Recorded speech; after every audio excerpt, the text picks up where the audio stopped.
In this video, you'll learn how to sequence chord progressions and bass lines using a free digital audio workstation that works on Windows, Mac, and Chromebook.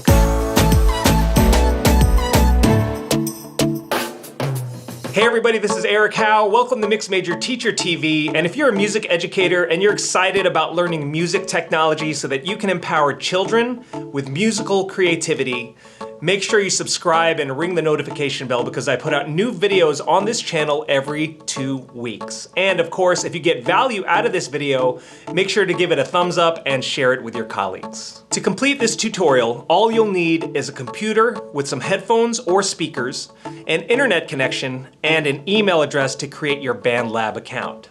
You'll also need a MIDI keyboard to get the most out of this tutorial. If you haven't already, create your Bandlab account at edu.bandlab.com, plug in your MIDI keyboard, and you'll be ready to start. I'll start this off with a lesson on concepts, then I'll move to a step-by-step tutorial. So, if you're ready to go, let's start. This is the 4th tutorial in this series using Bandlab, which is a free web-based digital audio workstation software similar to apps like GarageBand, FL Studio, and Ableton Live. If you haven't already, I suggest watching the 3 previous tutorials to get the most out of this one. The links are in the description of this video. The first set of videos showed you what a finished song is made up of. I like to call these the components, and how they can be arranged to create a composition that controls energy, mood, and flow. After learning these components, it was time to start creating each component, starting with the drums or beats, which you learned how to create in the last video. Today we'll move on to the second and third components, chords and bass. If you remember, drums are the foundation for a song's energy. When you add drums, it instantly increases the energy, and when you remove them, it instantly decreases the energy. The chord progression is the foundation for a song's emotion and mood. It's based on the song's key, which will be either major or minor. Songs written in major tend to sound more happy and bright, while songs written in minor have a little more edge to them. Songs in minor key don't necessarily sound sad or dark. In fact, depending on the chord progression, choice of instruments, and arrangement, songs in a minor key can still sound uplifting. The important thing to remember is songs in major keys will, in general, sound happier and brighter than songs written in minor. The idea of tying emotion to chords can be a fun way to engage students while helping them develop skills in active listening. You can play chords for them and have them guess whether they're major or minor. Usually, once they hear a few major and minor chords back to back, they can more easily tell which is which. Because emotion is such a huge part of the song, this is a perfect component to focus on next. After writing chords, it's also a good idea to create the bass component of your song. This is because bass notes are directly related to the chords, usually being the root note of each chord. Bass is also similar to drums in that it carries a lot of the song's energy. While the drums carry the most, in general, the bass carries the next highest amount of energy in a song.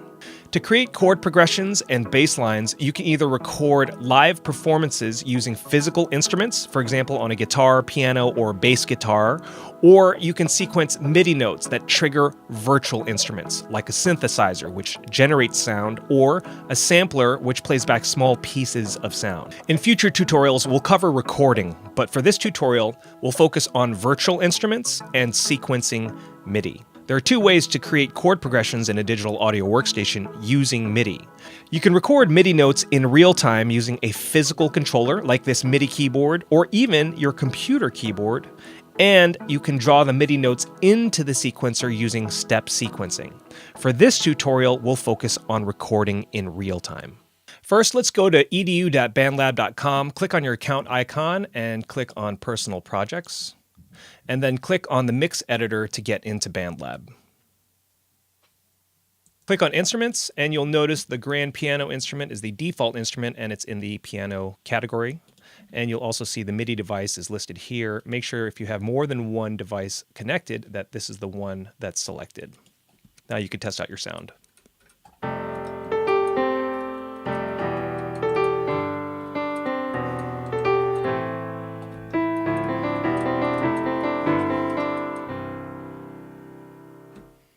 If you don't have a MIDI keyboard, you can use your computer keyboard to play the notes as well. If you first click on the instrument here and you play the letters that correspond to the notes here, and you notice that the letters on the keyboard correspond to the positioning of the white and black keys in the piano.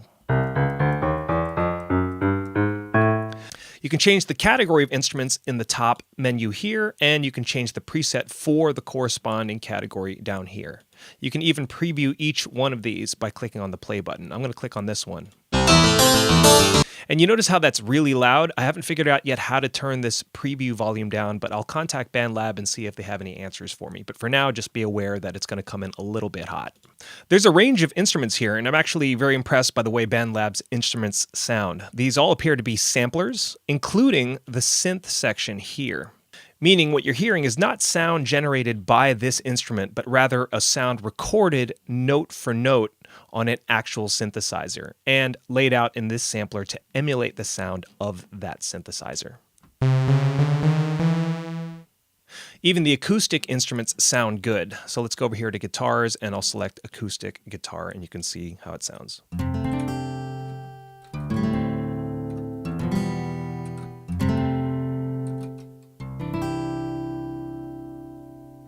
So before we start to record our chord progression, let's go ahead and save this project so we don't lose our work. So we can click up here, double click, and I'm going to call this Chords and Bass.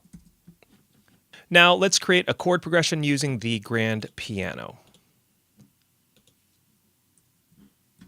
First, I'll turn the metronome on by clicking up here, and I can also toggle that on and off with keyboard shortcut M. I'll place the playhead at the beginning of my project, and you'll notice that it is snapping to the grid. If it's not, then make sure that this over here is highlighted, and you can also use the G key to turn this one here on and off. Make sure that's on. I'm going to click the record button, and I'll hear a 1-bar lead in. Then I'll record a 4-bar chord progression, and I'll do this in A minor.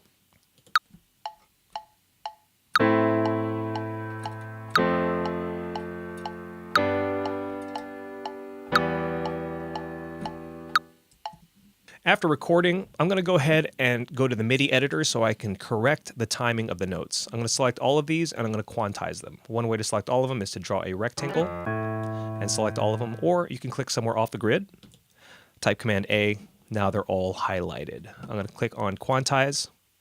Now what I'm going to do is I'm going to resize these notes so that the chords last 1 bar each. So that's going to extend from here all the way to the end. There's a couple ways to do this. One way is to select each of these and then drag the end all the way to the end of the bar.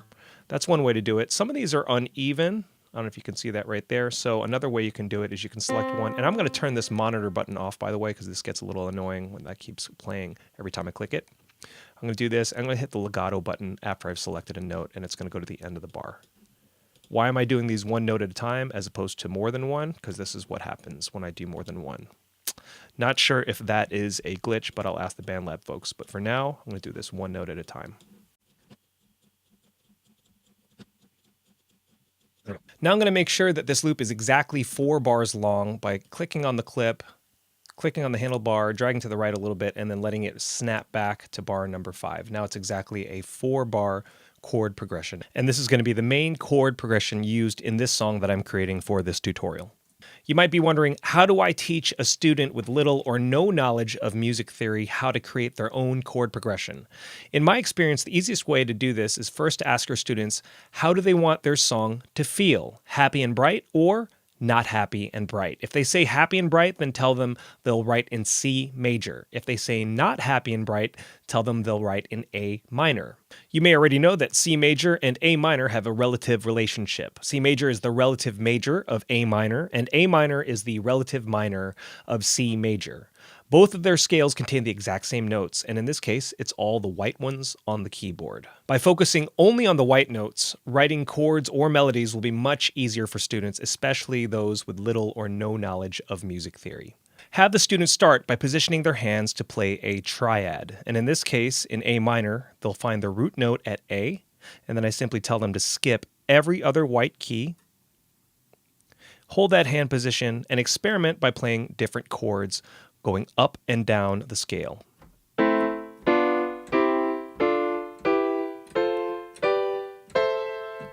I also tell them whether in A minor or in C major, just stay away from B diminished. Students tend to have a lot of fun with this part because they're not only creating their own chords, but they're doing it without any assistance from the technology. It's a fun way for them to be creative while also learning valuable music theory concepts.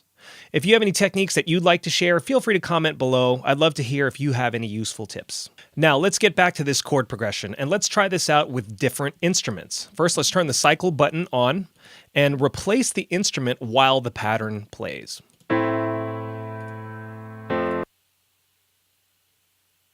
Now, I've noticed a limitation here. There are times where when you replace the instrument, you may have to wait till the beginning of the cycle or wait for the beginning of the next bar. In this case, it waited till the beginning of the cycle. To listen more quickly, just start and stop the sequencer with a space key like this.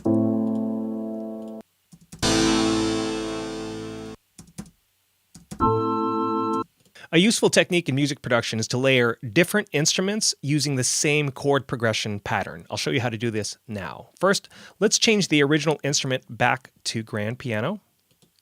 And let's rename this track piano so we can keep track of everything. I'm going to double click on instrument up here and type piano and enter. Now let's duplicate this MIDI track. I'm going to right click it and duplicate it. Now we have two pianos playing the exact same chords. Now watch what happens when we start changing the instrument on the second track. I'm going to search for a sound that's different than the piano so that when both play at the same time, it's easy to hear both instruments. I'll select this choir synth inside the voices category. Now let's take a listen.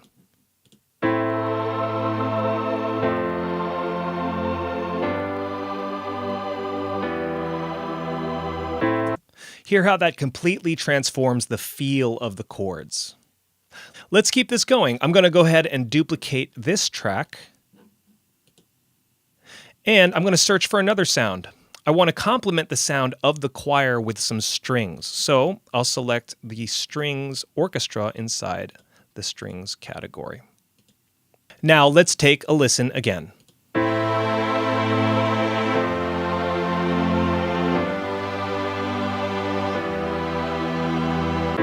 Now we have a much fuller sound. Now to keep track of everything, I'm going to go ahead and rename these once again. This is going to be choir, and this one is going to be strings. This sounds great, but it's definitely missing something, the low end. So let's add some bass to this. I'm going to duplicate this strings track, and I'm going to double click this clip right here, and it's going to take me to the MIDI editor. And what I'm going to do is I'm going to select all these notes here except for the bottom notes. Just like this. And I'm going to delete them. Then I'm going to change the instrument. I'm going to click on instrument here, and I'm going to select a bass sound. I'll go to the bass category, and I'll select the double bass section. If I take a listen to this, this is probably going to be too high. I'm going to probably have to transpose these down. So let's take a listen. I'm going to solo it by clicking on this headphone thing here. Definitely too high, so I'm going to go ahead and transpose this down. I'm going to select all of these and then hit -12 to go 1 octave down, which is 12 semitones. That sounds better. Now all together, it sounds like this.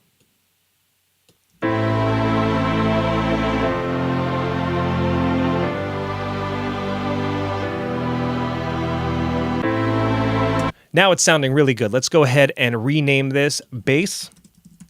And if we want to make this chord progression and bass line sound really full, let's add one more bass. And this is going to be the sub bass. This is the bass that takes up the lower end of the audio frequency spectrum. I'm going to duplicate the bass track, and I'm going to select a different instrument, and I'm going to select in the synth bass, the sine bass.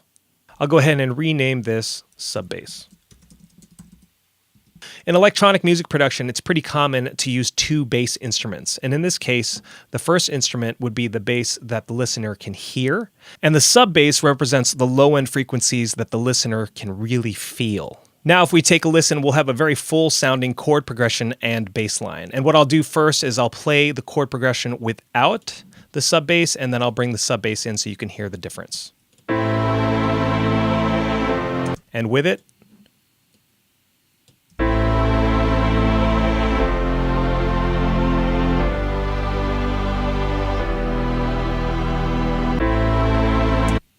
now, I'll go ahead and create a simple beat. This is sounding pretty cinematic, so I'm going to go ahead and create a new track, select an instrument, and I'm going to go to the drum kits, and I'm going to select cinematic.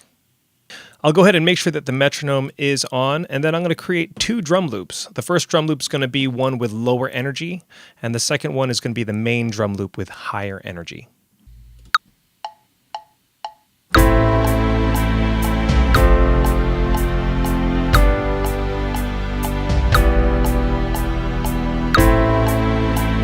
That's the lower energy drum loop, so I'm going to double click the clip and quantize the notes by selecting all of them and clicking on quantize. Now I can take a listen.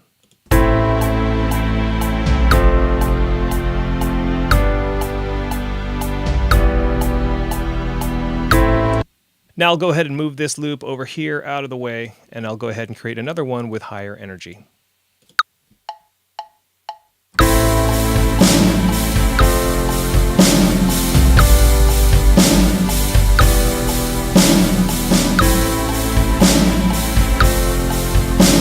And once again, I'll go ahead and quantize these notes by selecting all of them and clicking on quantize. Now let's listen.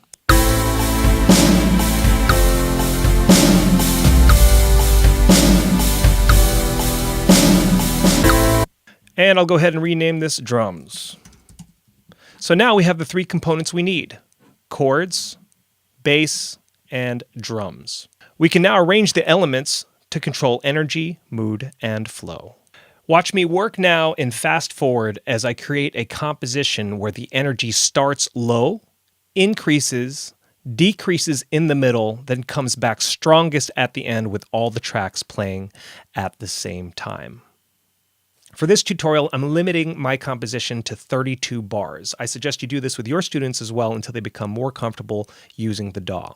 Now that I'm done, you can see I went a little bit beyond the 32 bar mark. This is just because I want to hear the song resolve to the 1 chord of the progression. Let's go ahead and take a listen to this from beginning to end, and you can see how the energy begins low, builds up, breaks down, builds up once again, and comes in strong at the end.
Now I'm going to make sure I save my work one more time. And the final step is to export this track. The way I do that is I click on the bottom here. I'm going to go to Download, Mix Down As. It's going to download the entire mix. And then I'll go ahead and just select 320K MP3. Now I have an audio file of my song which I can listen to and share. That's it for this tutorial. Thank you for watching, and if you got some value out of it, please make sure to give the video a thumbs up and share it with your colleagues. And please let me know in the comments what you thought of this video, what you thought of these techniques, and is this an approach you can see yourself using with your students? And of course, if you want to continue the conversation, make sure to join me and the rest of the music technology community over at the Mix Major Teacher Connect Facebook group. This is a great community for music teachers and music technology educators to collaborate and learn from one another. And if you want to reach me, you can also connect with me on socials. My name is Eric Howe. This is Mix Major Teacher TV, and I'll see you next time.